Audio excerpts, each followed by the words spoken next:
За сайн байцгаана уу манайха өдрөө мэнд. За өчтөр орой лайв хийсэн байгаа. Тэрнийхэн талаар өгж байна.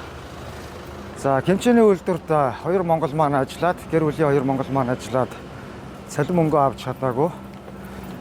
Тэгээд яаж салин мөнгө авах уу, хаана хандах уу гэдгээ мэдэхгүй хэцүү явж байна гэдээ надтай холбогдсон. Тэгээд тэр 2 монголынхоо салин мөнгөний асуудлыг шийдэж өгөхөөр хуулийн байгууллагын хүнтэй уулзахаар явж байна. Тэгээд хүний нутаг дэмдэмдээ дээсэрчэндээ гэж. Тэгээд салин мөнгөний авч өгөөд 2 хүн ч гэсэн буян болчихъя даа гэд явж байна да манайхаа. За тэрний дараа энэ 2 Монголдоо бас нэг үйлдвэрийн ч юм уу гэр бүлийн байнгын ажил олж өгөх санаатай бас бодолтой байгаа. За тэгээд энэ 2 Монголдоо ингээ хэцүү явж байхад хэдүүлээ бас тусалъя манайхаа. Тэгээд ажил төрөлтөө болоход тустай гэр бүлийн ажил хаа нэгтээ магадгүй байгаа бол та бүхэн Акитагаа холбогдоорой. Усныхан дугаараа энэ дээр тавьчих.